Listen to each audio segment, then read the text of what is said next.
¿Ahí lo ves? Sí. Sí, perfecto. Bien. Bueno, vamos a darle inicio a esta clase inaugural de psicología médica, del curso de psicología médica, que, bueno, está dentro de la unidad curricular número 19, junto, bueno, con las clínicas médicas, con psiquiatría, con bioética.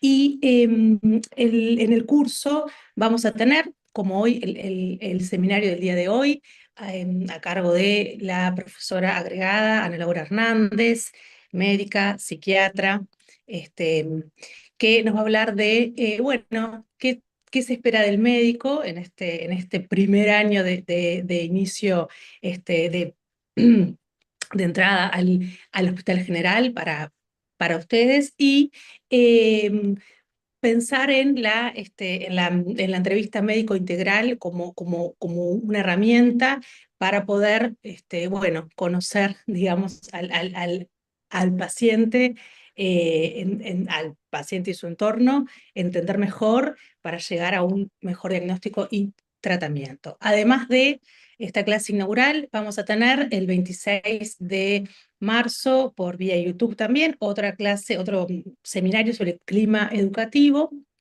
Y después van a ver que entre el 6 de abril y el 28 de mayo vamos a tener dos talleres junto con las clínicas médicas, docentes de psicología médica con las clínicas médicas, sobre algunos temas que vamos a ver en este año, ¿sí? Como, bueno, ser la entrevista integral, adaptación a la enfermedad, adherencia terapéutica, bueno, clima educativo, como ya dije, y algunos otros temas, ¿sí?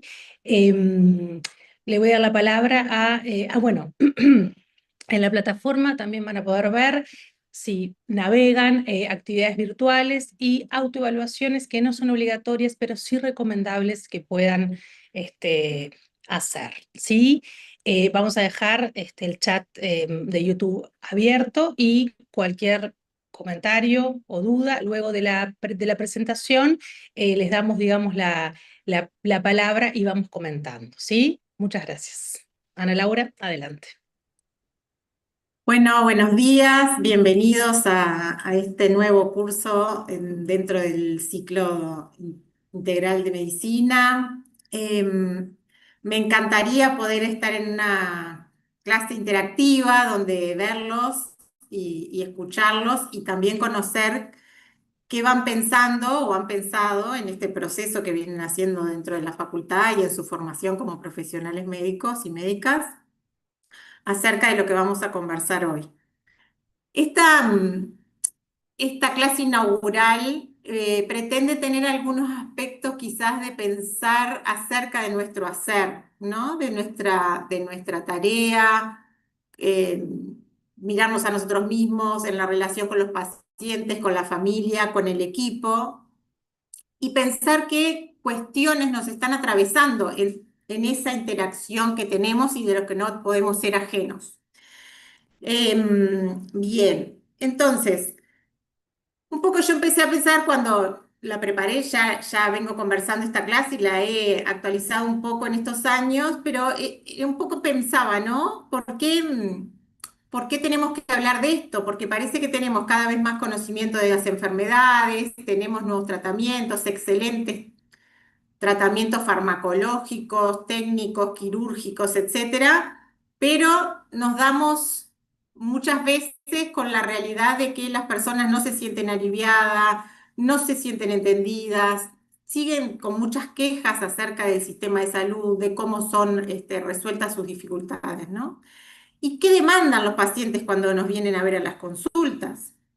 Porque o sea, ¿por qué además esa demanda no está satisfecha, ¿no? En esto tenemos mucho para dar, los pacientes esperan recibir mucho, pero resulta que hay como un cortocircuito y a veces no se entiende muy bien por qué o sabemos que hay diferentes aspectos que se atraviesan a la hora de que eso fluya y realmente cumpla la función que queremos y sea satisfactoria tanto para los pacientes como para nosotros.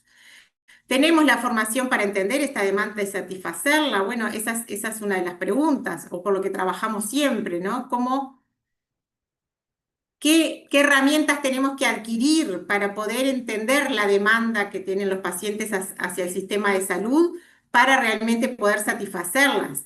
Pero no satisfacerlas en el entendido de que tenemos que dar y dar y dar, ¿no? Todo lo que los pacientes esperan, sino entender dónde está la demanda real, la dificultad real a la que nosotros tenemos que trabajar y es lo que finalmente va a poder aliviar esa situación y va a ser que nosotros sintamos que ponemos todo nuestro trabajo en algo que da frutos. Y a la vez también pienso, ¿no? Estas cosas que siempre estamos nosotros conversando, preguntándonos, ¿es una preocupación solo mía o de algunos, ¿no? O considero que siendo un buen técnico, siendo, aprendiendo realmente dentro de la especialidad que yo desee realizar, toda la técnica de esa especialidad, con eso me va a ser suficiente para satisfacer la demanda, ¿no? O sea, algunos quizás estén más preocupados por todo esto que estamos conversando y otros ni siquiera se lo han planteado o consideran que solo con la formación técnica es suficiente para satisfacer y atender a los pacientes. Y bueno, y por supuesto, ¿no? Esta pregunta, la respuesta sería sí, primero, ¿no? ¿Ha cambiado la relación en el contexto de las nuevas tecnologías? Más bien sería cómo ha cambiado o qué otras cosas estamos permanentemente integrando en la relación médico-paciente a raíz de todas las nuevas tecnologías que se van incorporando a la atención en salud. Yendo un poquito para atrás, van a ver que siguen conviviendo dos paradigmas muy extremos dentro de la medicina, ¿no? Un paradigma de la visión del hombre enfermo, una visión hipocrática, que era una visión más integral, donde las enfermedades se explicaban como alteraciones o teorías de los humores y la reacción global de la persona ante la enfermedad. Se centraba más en el sujeto enfermo que en el hecho de estar enfermo en sí o en la enfermedad en sí, sino como en una mirada más integral.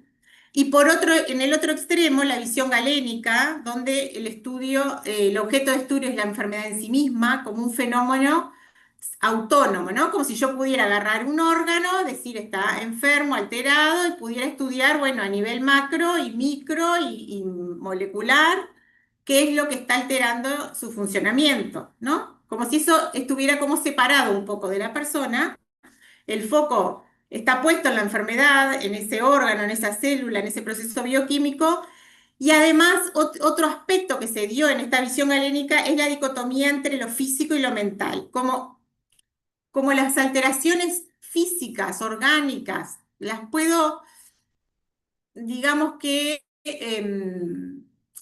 objetivar más, porque con medidas paraclínicas, con estudios de imagen. Lo que pasó es que la enfermedad mental, las alteraciones de la enfermedad mental, recién en estos últimos años se está pudiendo acceder a tener algunas medidas de alteraciones, pero, o imaginológicas, ¿no? Pero mucho menos que en otras enfermedades. Y esto fue haciendo que hubiera algo como dicotómico entre lo físico y lo mental, como si lo que es la mente, la teoría de la mente, estuviera por fuera de nuestro ser más biológico.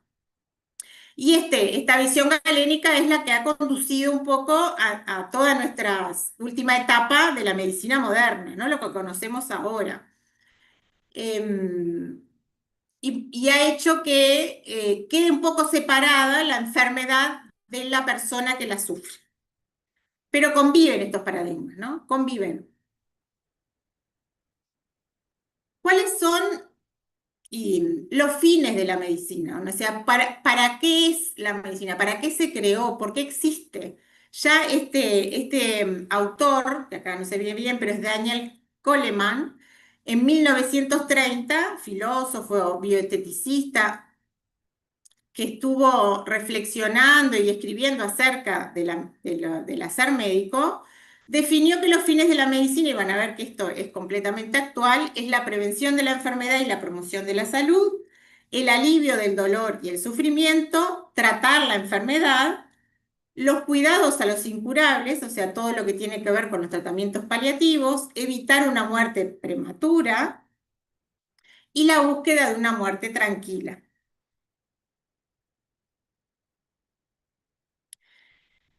Y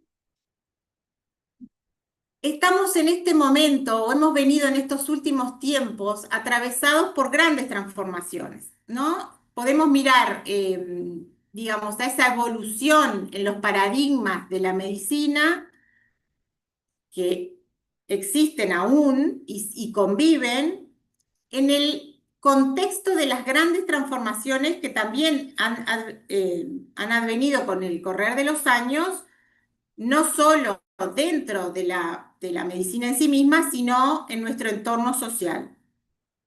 Han habido avances exponenciales y lo siguen habiendo, ¿no? Como que cada vez más, en menos tiempo, tenemos el desarrollo de grandes soluciones, ¿no?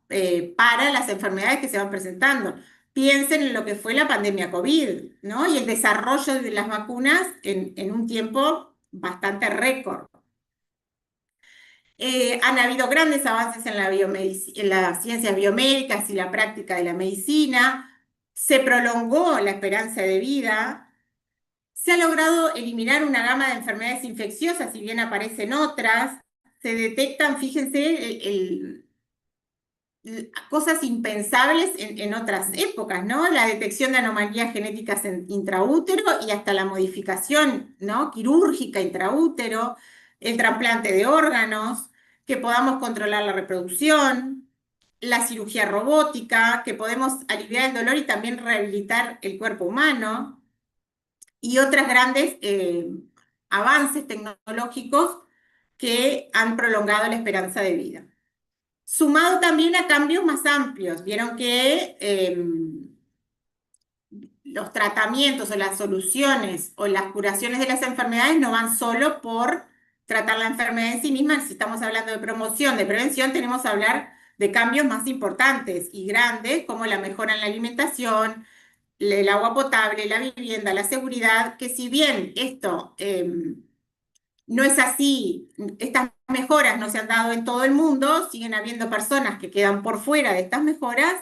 Se ha avanzado sí mucho, por lo pronto, en el conocimiento y la búsqueda de soluciones para cambios a nivel más poblacional.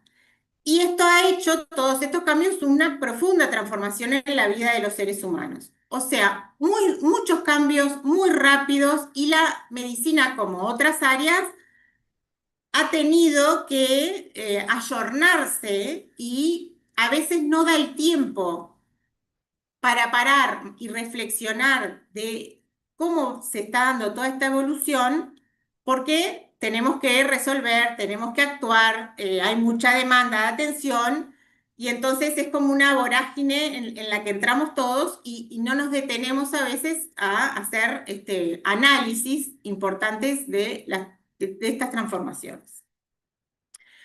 Esto es un esquema que muestra, ¿no?, dónde queda metida la relación médico-paciente en esto que venimos hablando, ¿no?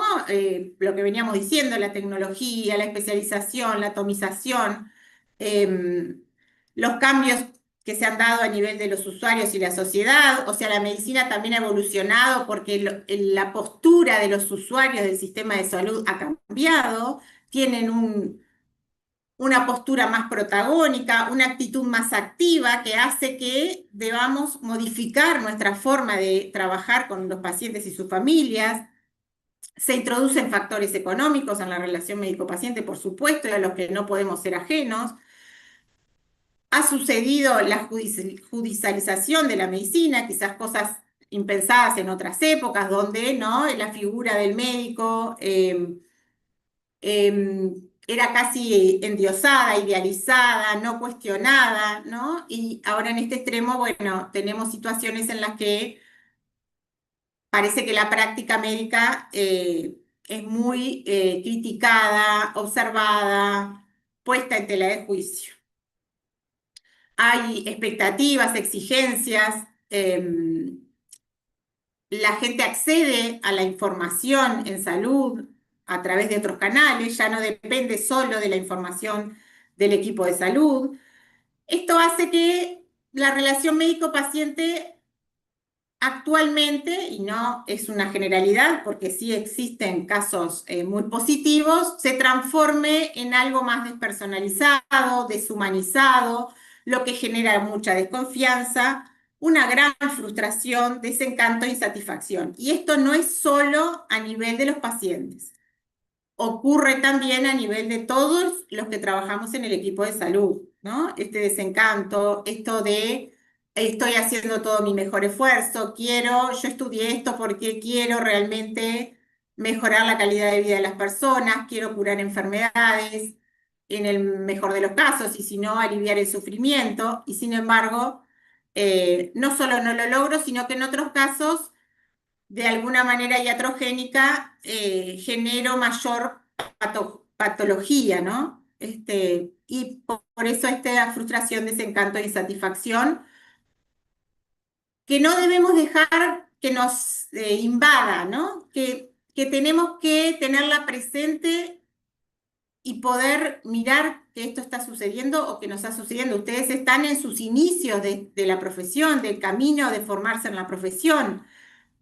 Entonces tenían que conocer todo esto para prevenir el riesgo, ¿no? Del desgaste laboral, del burnout, de sentir esta frustración con la carrera, con la dedicación, con lo que uno eligió para dedicarse, porque muchas veces eh, solo esto se padece si uno no lo piensa, lo conversa con otros, lo traslada a las instituciones en las que trabaja y hace algún cambio o solicita algún cambio para que esto mejore, ¿verdad?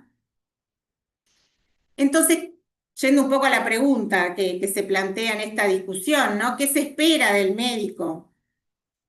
Tenemos que entender que antes de que se dé el encuentro, ya hay una expectativa relacionada con la figura del médico como figura de autoridad, ¿no?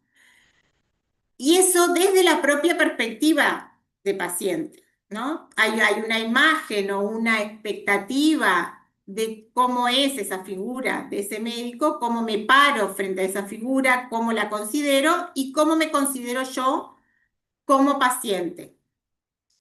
Y esto se va a relacionar directamente con nuestra historia personal, ¿no? Cómo crecimos, cómo nos relacionamos, cómo fue toda nuestra trayectoria en el vínculo con la atención en el sistema de salud, si tenemos enfermedades crónicas diagnosticadas previamente, si tuvimos enfermedades en la infancia, bueno, cómo se dio esa relación y cómo se construyó, y es nuestra mirada acerca del quehacer médico.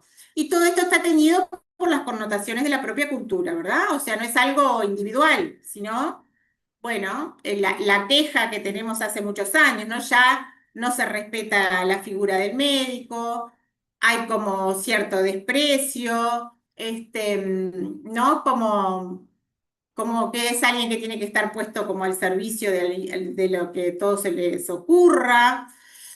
Se perdió como aquella cuestión como de respeto, de esa imagen, de esa figura que representa la autoridad. Bueno, se conviven los paradigmas. ¿Vieron esto? Todavía hay personas que consideran esta mirada hacia el médico, y hay otros que, bueno, que tienen como esta cuestión más despectiva, más crítica del quehacer en salud. Y yo creo, o vengo reflexionando, que cada vez se espera más, en el sentido de que también nosotros, entre nosotros, nos exigimos cada vez más conocimiento, ¿no? Cada vez más capacidad de resolución de dificultades, crecer en esto de continuar la formación, de agregar algunas especialidades, ¿no?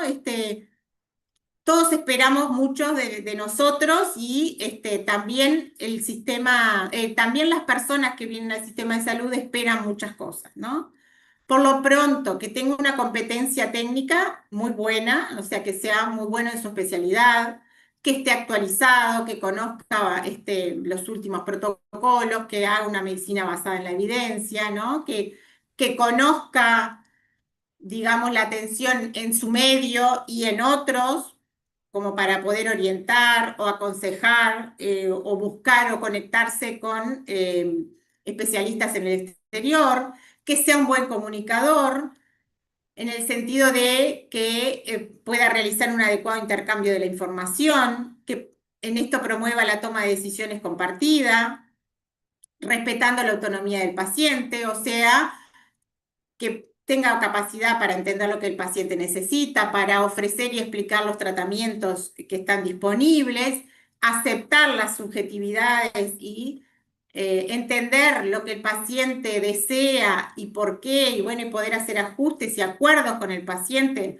acerca de sus tratamientos, que tenga empatía, o sea, que tenga esa capacidad de reconocer las emociones que la enfermedad está generando e integrarlas a la consulta, o sea, darle un lugar a esas emociones, que sea honesto y transparente, o sea, que pueda comunicar ese proceso de incertidumbre cuando no hay certezas o certezas 100% no hay nunca en la medicina, pero cuando hay un alto porcentaje de incertidumbre porque aún no se ha abordado el diagnóstico, porque quedan dudas, que pueda comunicar errores o pronósticos con franqueza, que tenga un alto nivel de profesionalismo, con capacidad de trabajo en equipo y acá el compromiso, ¿no? Es como la palabra que de alguna manera, desde mi punto de vista, engancha todo el resto, ¿no? Compromiso, compromiso con uno mismo, compromiso con el paciente, con la atención.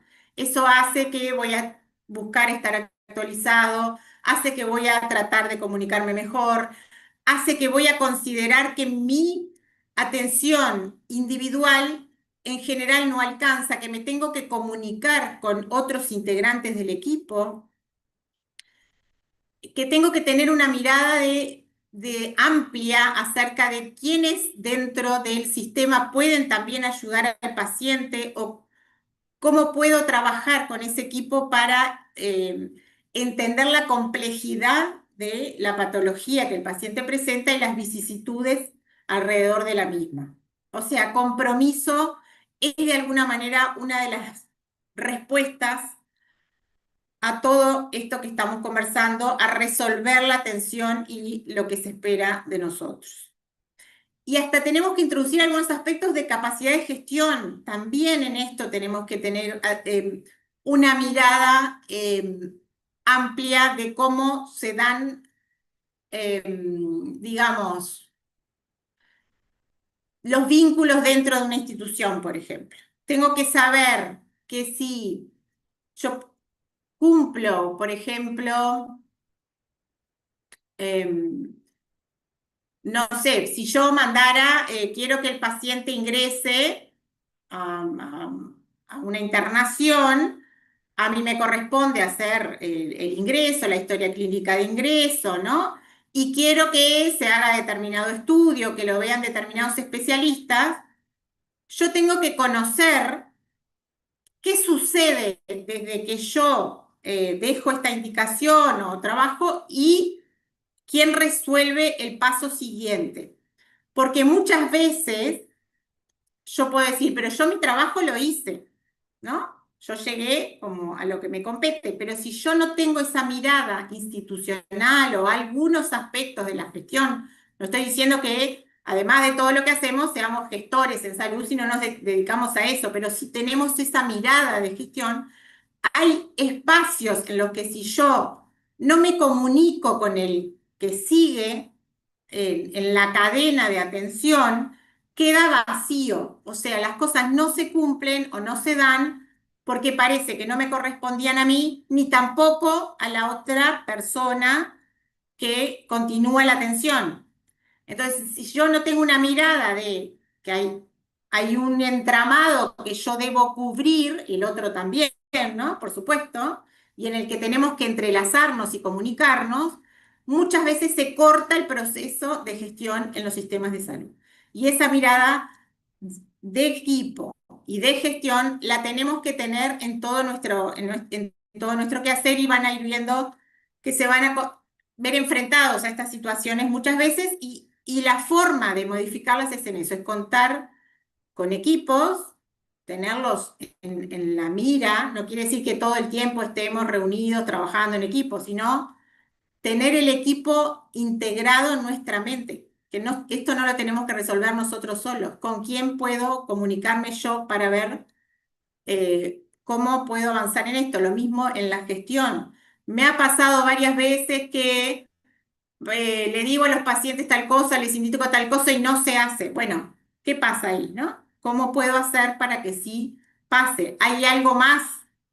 ¿Hay un tramo más del camino que yo tengo que hacer hasta que llegue a la siguiente persona? Bien. El paciente en general, ¿cómo se para frente a la relación médico-paciente? Puede pretender que su médico tome decisiones por él, ¿no? Entrega pasivamente toda su atención, sus decisiones en salud. Esto puede llegar a ser muy riesgoso para el equipo de salud, ¿no? Porque parece que el paciente no decide nada. Nos puede llevar por un lado podemos decir, ah, qué bien, qué buen paciente, ¿no? Yo decido, le indico lo que es lo mejor y pone todo en mis manos y parece que yo tengo como una especie de poder superior para tomar decisiones por él, pero a su vez nos pone en un lugar riesgoso frente a esa pasividad frente a la atención. Puede pedir que lo trate como un amigo, ¿no? Querer hacer una relación que esa distancia médico-paciente óptima para poder trabajar con la mayor eficacia posible se transforme en un acortamiento, ¿no? Que el paciente busque tener otro tipo de vínculo con nosotros. Lo que también a veces nos puede complicar la asistencia, porque ustedes piensen si tuvieran que atender a sus amigos, lo que eso implicaría, ¿verdad? Cómo se manejan las relaciones interpersonales y a veces tener una relación demasiado cercana hace que uno no piense tan objetivamente, haya cosas que no comunique, etcétera, que pueden complicar la atención. O puede también desde otro lugar pretender que el médico le obedezca como un empleado, ¿no? Yo acá pago por este lujoso sistema de atención en salud, lo digo así porque en general viene de la mano, ¿no? Con altos niveles socioeconómicos. eh, y si no me dan o no me manda el estudio que yo pido, o si no hace tal cosa, bueno, me quejo, tengo derecho a pedir determinada asistencia como si el médico o las personas del sistema de salud fueran sus empleados. Fíjense las diferencias, ¿no? Como que nos encontramos con los diferentes pacientes que vemos. No es infrecuente, y ahí como pararse un poco del otro lado en el sistema, en el entendido más empático de todo esto, ¿no? Que las personas cuando están enfermas excedan sus demandas, porque muchas veces la enfermedad hace que haya como una especie como de retroceso, de regresión, que uno se sienta en un lugar un poco más infantil, un poco más como de necesitar que otros decidan por uno, de que le resuelvan cosas, de que lo cuiden. Y entonces esto hace que quizás las personas terminen con demandas o pedidos o solicitudes hacia el sistema de salud que son excesivas, que quizás en otros momentos de su vida no lo hubieran hecho, pero las situaciones más críticas lo llevan a esto. Y eso nosotros lo tenemos que tener en cuenta. El punto acá es qué hacemos con estas exigencias, porque podemos decir, bueno, los pacientes se tienen que adaptar, ¿no? Tienen que saber qué quieren, tienen que comportarse de determinada manera. Sí, hay un contrato, digamos, en la atención, que muchas veces no está explicitado, de obligaciones de los pacientes o de las personas enfermas que deben cumplir en lo que tiene que ver con el cuidado de su salud, en cómo deben comportarse dentro de las instituciones, qué deben esperar. Todo eso lo podemos mejorar, ¿no? Si aclaráramos, si educáramos más a los pacientes acerca de todos sus deberes y derechos en relación a la salud, y eso también podría mejorar. Pero acá tenemos que nosotros, desde el sistema de salud y el médico, los que tenemos que saber qué hacer con estas exigencias. preverlas, prevenirlas, ¿no? Saber, bueno, acá tengo que tomar esta medida. Ya en esta conversación me di cuenta que este paciente es muy invasivo o que parece que quiere como dirigir la consulta. Al final no sé si fui yo que se lo indiqué o él me lo sugirió y al final parece que estoy haciendo lo que él quiere. Ojo, ¿no? Ahí me detengo. Bueno, tengo que tomar otra forma de trabajar con este paciente porque ya veo que es así. O ya veo que acá en la historia clínica anterior el colega puso, bueno, dificultades para comunicar, paciente exigente y demandante, bueno, entonces yo me antepongo a estas posibles dificultades o a estas altas exigencias.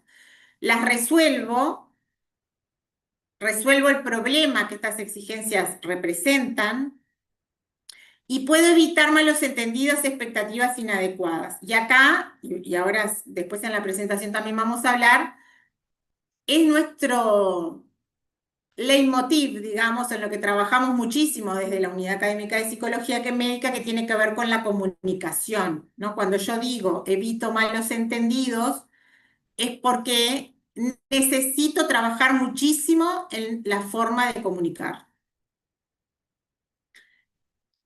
Y todo esto de lo que estamos hablando se da en el marco de lo que es la medicina clínica, ¿verdad? Si nosotros decimos que hay un paciente que espera determinadas cosas de esa consulta o de la relación médico-paciente, estamos hablando de una medicina clínica, que es aquella que se da entre una persona que considera que su salud está amenazada y alguien que posee el saber y la técnica para hacer frente a la enfermedad y restaurar la salud comprometida o en riesgo. O sea, ya partimos de una relación que no es horizontal, ¿verdad?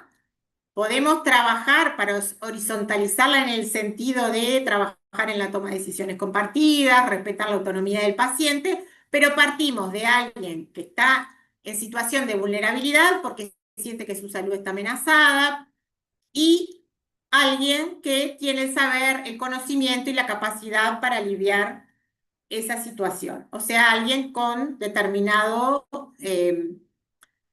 una figura, como decíamos antes, una figura que representa determinada liderazgo, poder, ¿no? Capacidad para.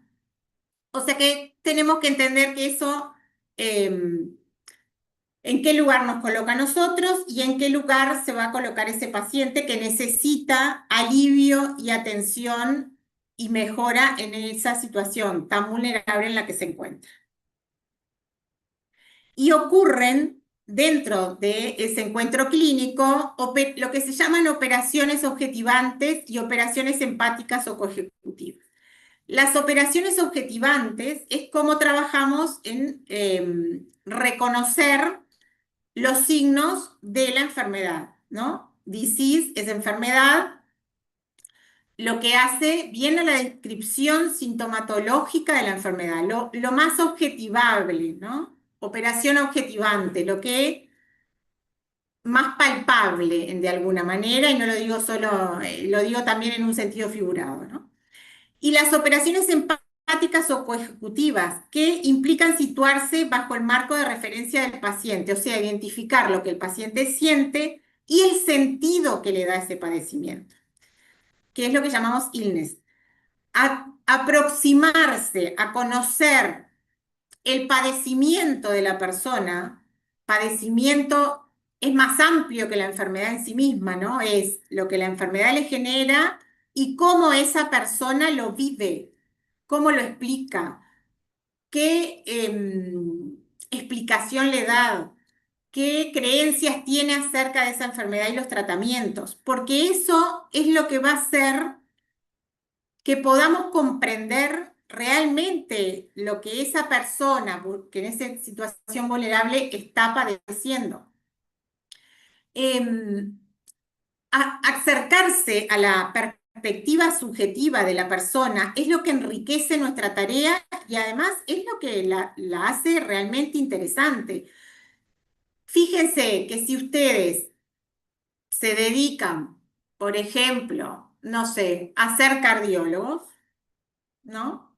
Van a haber muchas personas con una arritmia o van a haber muchas personas que tuvieron infartos. Yo puedo ver eso, ¿no?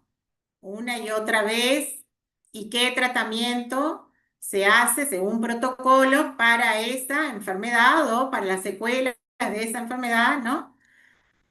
Un sistema como un poco repetitivo frente a esa situación. O lo que en realidad yo tengo que hacer es cómo es cómo son esas secuelas de ese infarto o cómo es esa arritmia en esa persona. ¿Qué es lo que hace nuestra profesión más interesante y enriquecedora? Porque si no, veríamos como siempre lo mismo. Y sin embargo, cada persona vivencia esa situación de enfermedad, la misma enfermedad que otro paciente, pero de otra manera. Tenemos que trabajar con otros aspectos. Con este paciente es más fácil que adhiera al tratamiento, pero tiene más dificultades con el ejercicio o está muy solo y tiene dificultades vinculares. Este otro paciente, tal cosa, tal otra. ¿Y por qué eso a mí me importa? Porque yo quiero que esa persona mejore. Quiero que ese tratamiento que es costoso para la sociedad, es costoso para mí porque tuve que formarme en eso, que yo quiero que ese paciente mejore con este tratamiento que yo le estoy ofreciendo, que yo sé que es para que mejore, pero el paciente no lo cumple a medias. em, o cumple con eso, pero hace todo lo otro mal, o lo cumple, pero está muy deprimido y muy angustiado, y entonces en realidad a veces se salta en las tomas de la medicación.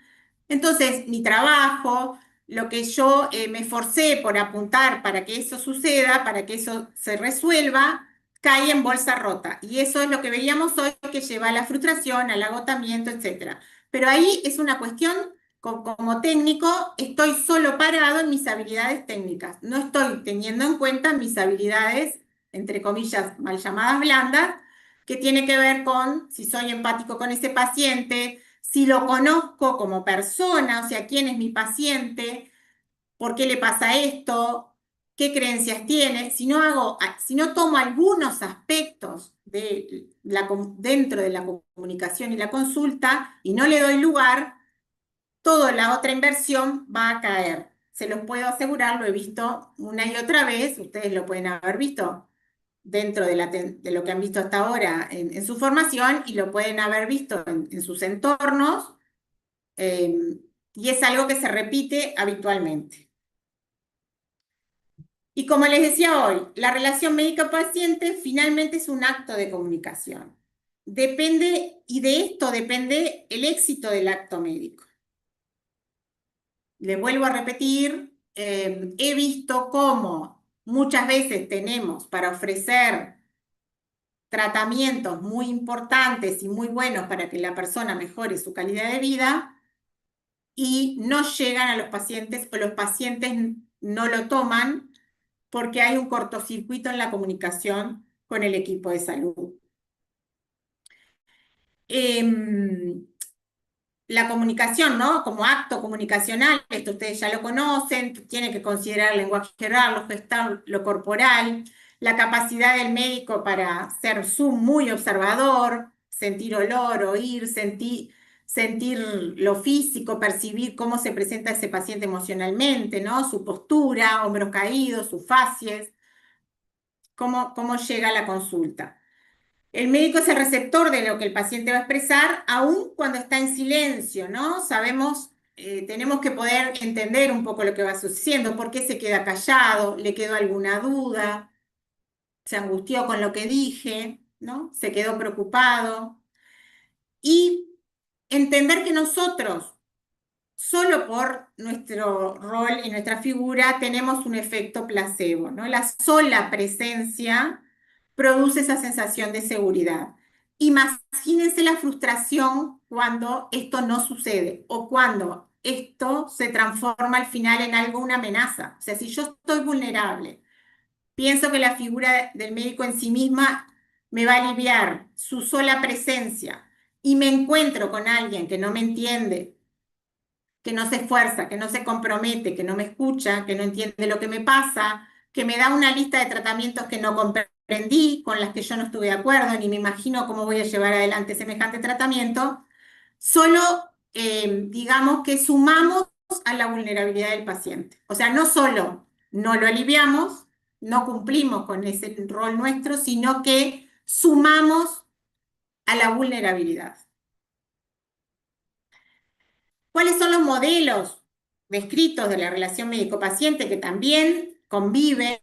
No es, o sea, no tenemos puramente ni uno ni otro, pero a veces además es necesario que predomine alguno de estos modelos, o sea, ninguno es ni malo ni bueno en sí mismo, sino que tiene que ver con en qué momento de esa relación o ese proceso de salud-enfermedad nos encontramos, ¿no?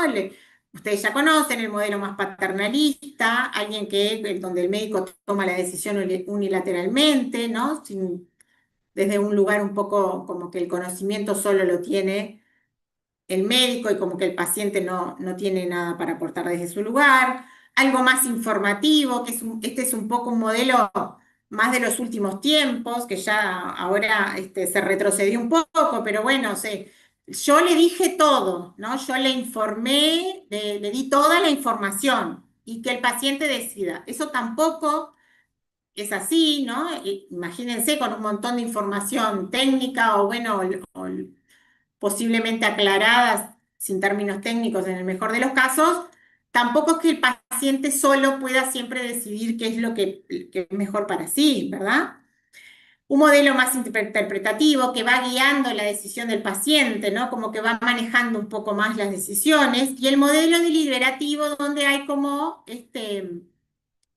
una cosa de ida y vuelta, más de igual a igual, y bueno, estos modelos conviven y en algún momento tiene que predominar uno u otro, pero tenemos que también tenerlos presentes de que se están dando y cómo se están dando y por qué yo en este momento estoy más en este modelo que en otro.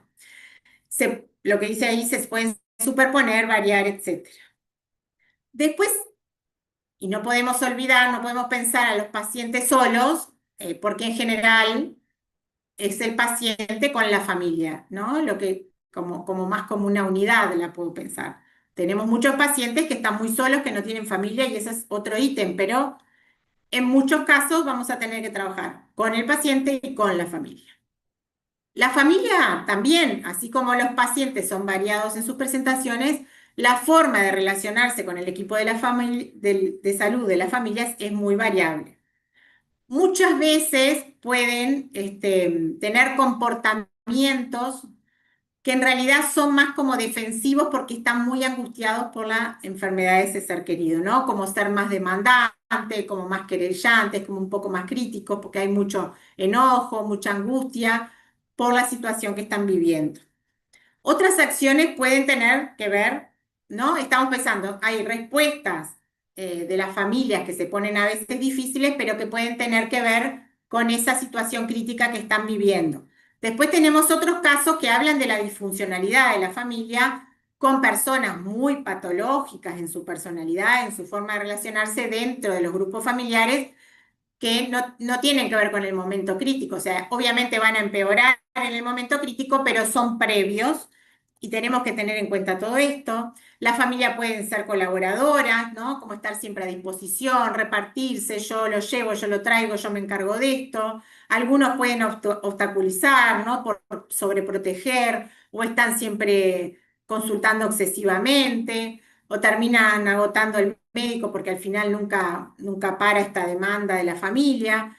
Pueden ser como cómplices, ¿no? Cuando entra el paciente dice una cosa y el familiar mira al médico y le hace así que no, o le hace así, ¿no? Como medio a veces a escondida del paciente, o aclara, no, mira, eso no es tan así lo que estás diciendo. Y bueno, se ponen como desde ese lugar. Otra forma de participar es como que controlan el equipo médico, ¿no? Que están siempre auditando, mirando lo que uno escribe en la historia clínica, revisan qué le van a hacer. qué estudio le van a pedir, por qué le pidieron esto, por qué le dan esto, por qué en esta dosis, ¿no? Como también en esta situación crítica y vulnerable de la familia pueden ponerse en esta situación. Tenemos que entender que estas cosas suceden y tenemos que tener algunas herramientas para trabajar con las familias y que se transformen más en colaboradores que en obstaculizadores del proceso. ¿Y cómo va a ser, cómo hacemos que esto sea exitoso, ¿no? ¿Cómo hacemos que esa relación médico-paciente, familia, equipo, ¿no? sea exitoso, o por lo menos en un alto porcentaje, ¿no? Puede haber en nuestro quehacer tener siempre algún porcentaje que uno dice, ay, esto no funcionó, bueno, al final eligió otro colega para atenderse porque se ve que yo no entendí muy bien lo que necesitaba o nos queda la duda o no, o no terminamos como de sentir que aliviamos la situación, nos da un poquito de frustración, pero tenemos que convivir con un buen porcentaje de que nuestra tarea es buena, que lo que hacemos realmente produce o está bastante alineado con lo que buscamos lograr, ¿no? De lo que yo me propongo en mi tarea clínica, que realmente eso en un alto porcentaje se dé para que no vivamos todo el tiempo con esa sensación de frustración o insatisfacción. Ese éxito va a depender de cómo hayamos potenciado nuestras habilidades blandas esenciales, tener empatía, o sea, entender la perspectiva del otro, la perspectiva subjetiva, comprender. No quiere decir que esté de acuerdo o no esté de acuerdo, ese no es nuestro rol, sino que puedo de alguna manera entender por qué este paciente funciona así, ¿no?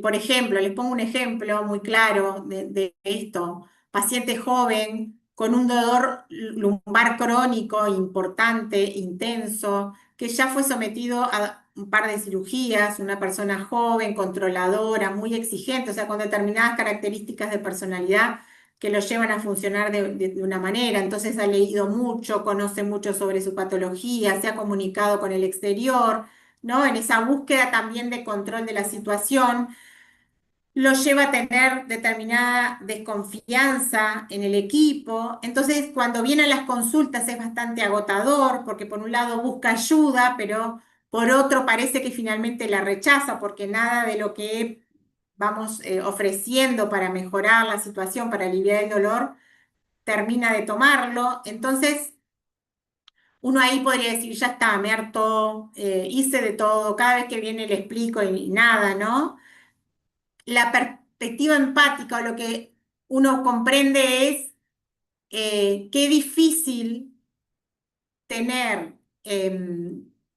esa situación y sentirse tan mal y que tu calidad de vida esté tan impactada, necesitar el sistema de salud, pero no confiar o no encontrar a las personas que terminan aliviando la situación, ¿no? Imagínense lo impactante que puede ser para esa persona, más allá de cómo se haya generado.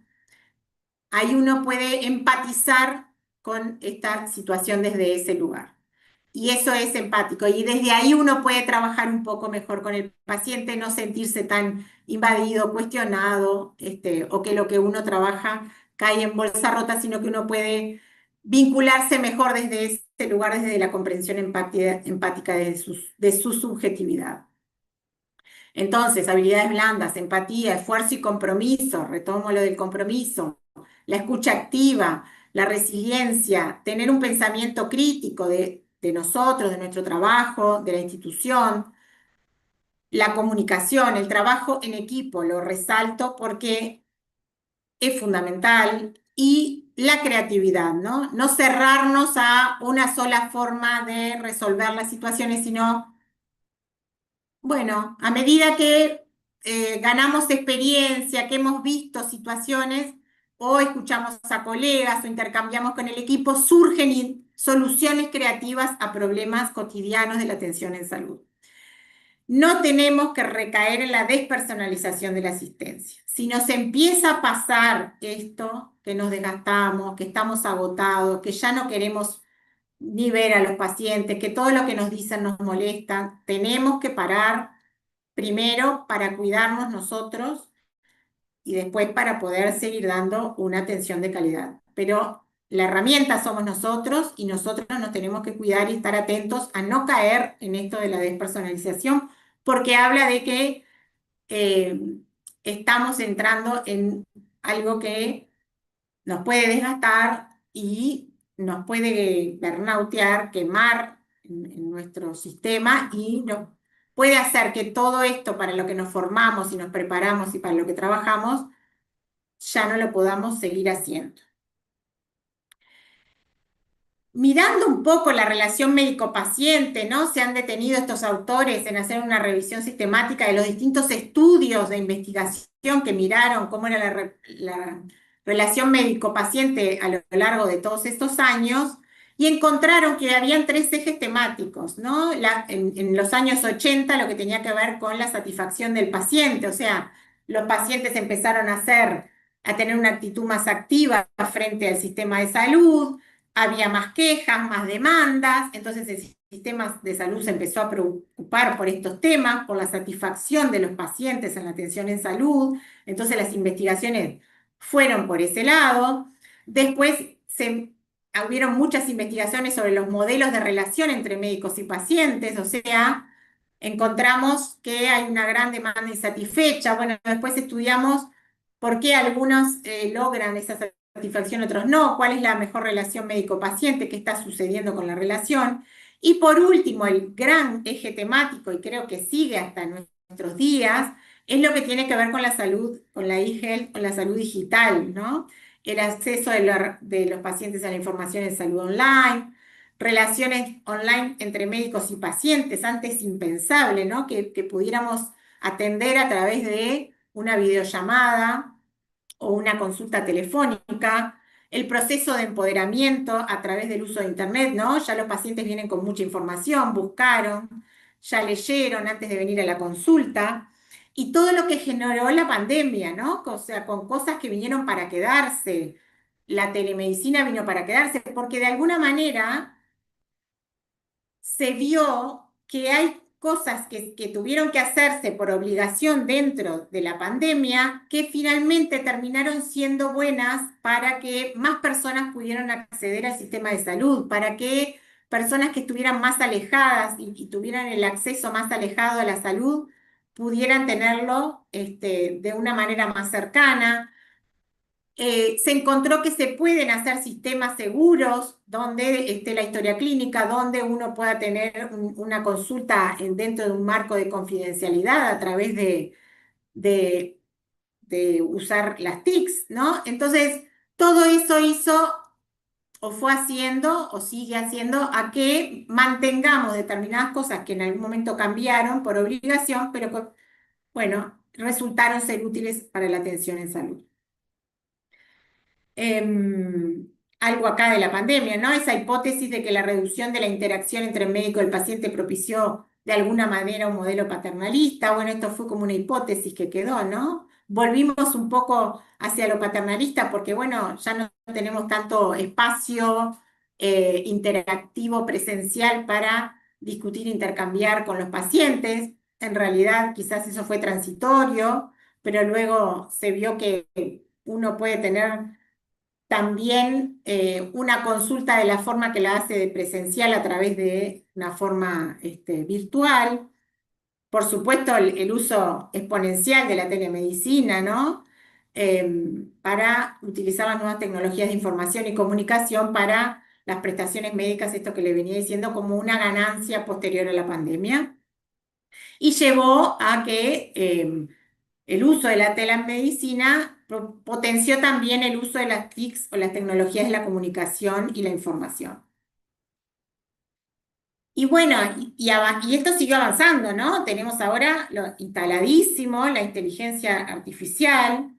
Acá vengo con una mirada positiva de- del uso de la inteligencia artificial para la práctica médica, ¿no? Porque existe toda una mirada de que nos va a sustituir, que como que ya no vamos a ser prácticamente necesarios, porque la inteligencia artificial va a encargarse de la atención en salud. Bueno, no sé, no puedo tener tan claro el futuro, pero estoy más como signada a que convivamos con la inteligencia artificial, podamos potenciarla y usarla como una herramienta importante, introducirla en nuestra práctica clínica y que eso mejore nuestra atención en los pacientes, sino que sea al final algo que se interpuso entre nosotros y las personas que consultan en salud. Dice, el futuro de las especialidades médicas va a depender de que podamos evolucionar e emplear la inteligencia artificial. Esto, ustedes que son las nuevas generaciones, son quienes, digamos, llevan la bandera en esto, ¿no? De cómo integrar y emplear la inteligencia artificial para evolucionar dentro de las especialidades. Le va a ofrecer a los pacientes mayor autonomía y posibilidad de atención más oportuna, quizás en zonas de difícil acceso, y puede reducir la frecuencia de errores y mejorar la precisión diagnóstica a través del análisis y la integración de información, ¿no? Si podemos pensar que esto que dije, ¿no? Que cada vez se espera más de nosotros, que cada vez tenemos que tener en cuenta mayores conocimientos. Bueno, en lo cotidiano eso es un gran esfuerzo de manejo de información. Al mismo tiempo, podemos utilizar las herramientas de inteligencia artificial para integrar todos estos aspectos que no se nos escapen por nuestra vorágine de atención y bueno, y nuestra capacidad mental de tener esa información en uso al mismo tiempo, y esto haga que disminuyan los errores, se mejore la precisión diagnóstica y nosotros nos podamos dedicar más a la interacción, que es lo que dice acá, ¿no? La automatización de actividades repetitivas nos liberaría tiempo, que ahora vieron que el tema ya hace mucho que viene siendo puesto en tela de juicio el poco tiempo que tenemos para dedicarnos a la atención, bueno, usando las herramientas, quizás ese tiempo escaso que tenemos lo podamos potenciar para mejorar la relación médico-paciente y que podamos interactuar mejor con nuestros pacientes. La comunicación, la empatía y la confianza durante el proceso de enfermedad no podrían ser reemplazadas por la inteligencia artificial, es una de las cosas que, bueno, aseguran o plantean investigaciones en esta línea. No lo sabemos. Pero en el momento que estamos ahora, claramente no pueden sustituir todo esto aún. Entonces, y ya yendo hacia el final del tramo de esta charla, seguimos abogando por la entrevista clínica integral como herramienta de trabajo para integrar todos nuestros conocimientos técnicos con aspectos psicosociales de nuestros pacientes y hacer, ¿no? Un traje a medida en la atención a los pacientes que genere mayor satisfacción, tanto en los pacientes como en nosotros. La entrevista médica no solo es el medio por el cual vamos a identificar el problema biomédico, ¿no? Lo que decíamos, lo objetivante de la relación, sino que se debe procurar entender y conocer al paciente. ¿Quién es mi paciente? Lo subjetivo. Em, digamos, cómo ha contribuido las características de este paciente, su momento actual, su situación, a la génesis y mantenimiento de este problema. Em, Vuelvo a lo mismo, sobre todo a lo que tiene que ver con la adherencia a los tratamientos, porque de eso también depende el éxito del control de las enfermedades, la mejora en la calidad de vida de los pacientes, la optimización de los recursos en salud. Entonces, tenemos que trabajar en estos aspectos e integrarlos para poder tratar a nuestros pacientes de la mejor manera posible y que nuestra intervención sea efectiva y satisfactoria. El objetivo general de la entrevista se basa en el ser humano y su naturaleza. De la claridad que el médico tenga de este concepto va a depender el éxito de la entrevista. Cuando dentro de la consulta yo percibo que logré conectar con ese paciente en su ser único y particular, cuando logré ver que lo comprendí, porque el paciente me lo devuelve, se siente entendido, comprendido, eh, siente que tiene un lugar al que puede volver si se olvidó, si realizó mal el tratamiento, si tiene dudas, y no va a ser criticado, no va a ser rezongado, sino que va a tener un espacio en el cual se pueda reevaluar la situación y volver a pensar en cómo seguir con el tratamiento. Eso es muy satisfactorio para el paciente y para nosotros que estamos atendiendo. Y hay que evitar enfocarse exclusivamente en la patología, ¿no? Tener siempre en cuenta que el paciente es un ser integral y dinámico, que esto que sucede hoy es una foto. Tenemos que mirar un poco la película, pensar qué puede pasar, si hace o no hace determinadas cosas, o si le voy a pedir, ¿no? Todos los cambios que necesita hacer para mejorar la atención a su salud en este momento que a su vez tiene muchas situaciones vitales estresantes al mismo tiempo. Entonces quizás no es el mejor momento, quizás tenga que elegir qué es lo principal con lo que yo puedo trabajar ahora y esperar el resto de las cosas hasta que esas situaciones vitales mejoren, por ejemplo, ¿no? Por consiguiente, la enfermedad no tiene que tomarse solo como un trastorno biológico, ¿no? Como los galénicos, sino como además como una percepción psicológica y social del individuo, el rol ahí social, ¿no? El rol de enfermo, qué significa esa enfermedad para su entorno, lo que dicen los pacientes oncológicos, por ejemplo, ¿no? No soporto que me miren con compasión, hay pobrecito que tiene cáncer, ¿no? ¿Qué significa padecer esa enfermedad en nuestro entorno cultural y social, que no es el mismo que en otras partes del mundo, por ejemplo? ¿Cuáles son los motivos por los que los pacientes, ¿no? ¿Qué incluimos en esa historia clínica integral, ¿no? Algunos aspectos psicosociales del paciente, quién es mi paciente, en qué etapa vital se encuentra, para el motivo de consulta, no solo el motivo, el síntoma que lo trae, sino cómo lo explica, por qué cree que le pasa, qué otras cosas ha probado hacer para mejorar su situación y no le han resultado. De la enfermedad actual, ¿no? ¿Qué piensa que tiene? ¿Cómo reacciona ante esto que tiene? ¿No? ¿Qué hace? Busca el cuidado de su salud, demoró en la consulta, espera que los demás le resuelvan, toma una actitud más activa y se responsabiliza de los cambios que tiene que hacer. ¿A qué atribuye su enfermedad o su descompensación actual? ¿Por qué cree que le pasa esto ahora? Acepta los cambios que requiere su estilo de vida, qué tanto le puede costar o no a este paciente hacer modificaciones. Hay pacientes muy obsesivos, muy controladores que rápidamente pueden cumplir o hacen un gran esfuerzo por cumplir con todos los cambios.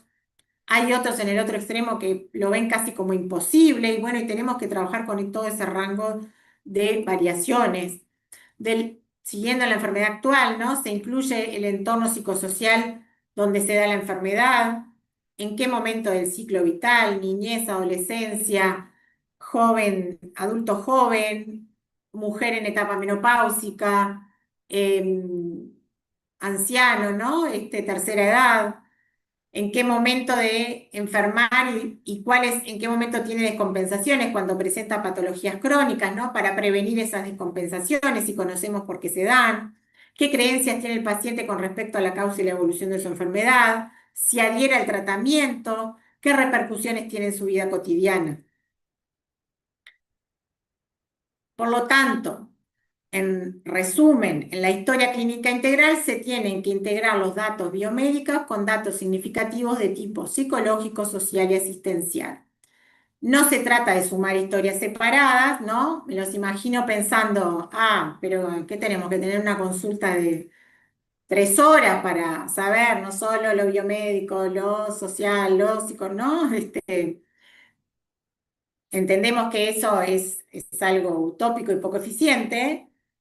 Entonces no son historias separadas, no se trata de sumar, sino de adquirir como el sentido clínico necesario para prestar atención, ¿no? Es como adquirir la capacidad para unir todo eso, ¿no? A ver, tiene estos síntomas, está padeciendo esto, esta enfermedad, y a su vez em, es una mujer en etapa productiva que se está haciendo cargo de sus hijos más pequeños y a su vez trabaja y entonces tiene que hacer cambios en el cierto estilo de vida.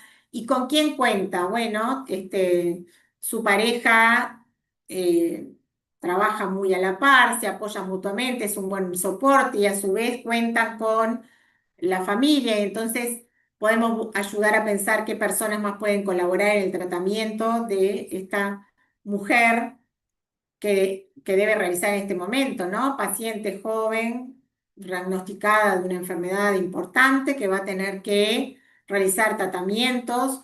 Entonces, bueno, ¿quién se va a encargar de los cuidados, por ejemplo, de sus hijos? ¿Quién va a resolver situaciones que ya resolvía, como para que pueda dedicarse realmente a tratarse y todo eso? Entonces, es eso, ¿no? Es como la habilidad es el arte, ¿no? De la medicina, el integrar aspectos biomédicos fascinantes de las enfermedades que cada vez más conocemos a nivel hasta molecular, genético, ¿no?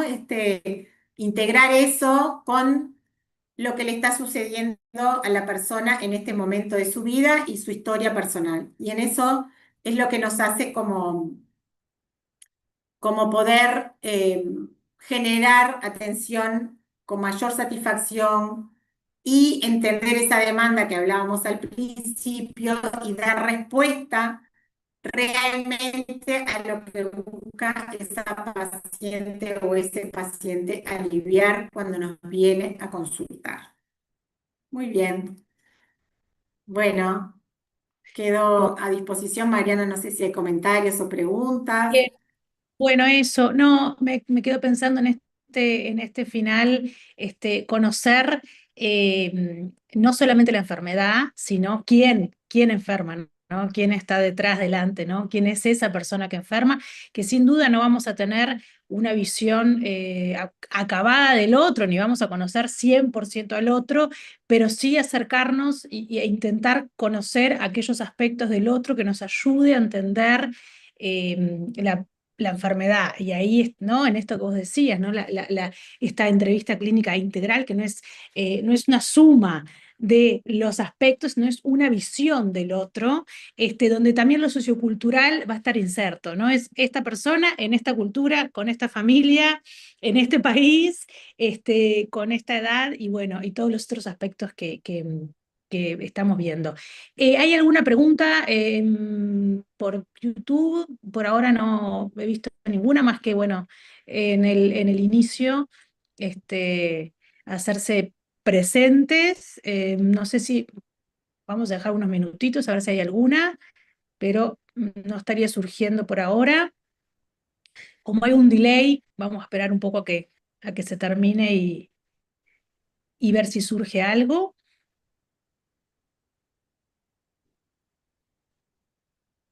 Esperemos.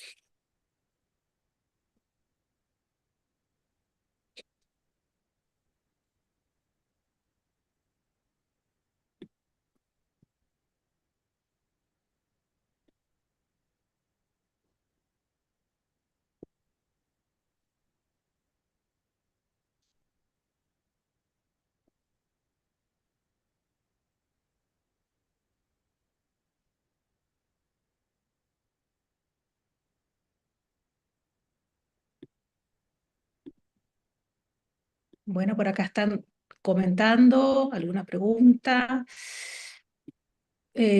¿Todo bien? Bien, ¿alguien que quiera decir algo?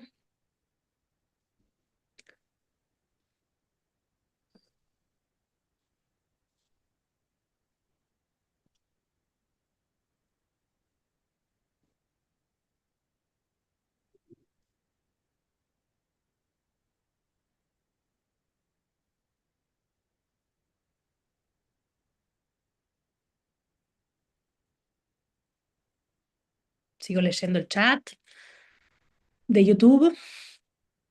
Bien, por ahora no va surgiendo ninguna duda ni ninguna pregunta.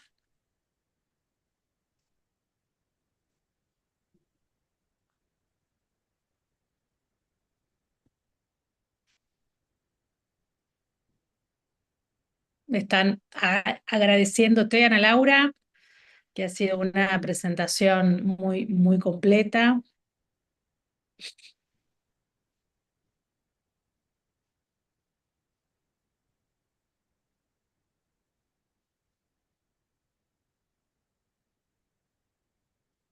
Bien. Bueno, está el foro de avisos, el foro de consultas para hacer cualquier pregunta por ahí. Recuerden que vamos a tener 2 talleres de asistencia obligatoria con paciente simulado, donde todas estas herramientas que hoy vimos de historia clínica integral, la idea es ponerla a jugar en estas intervenciones. Así que les damos muchas gracias a todos por estar. Los que no pudieron estar o quieren ver de nuevo esta presentación, este seminario, lo van a poder ver por YouTube. Muchas gracias a todos. Chao, chao.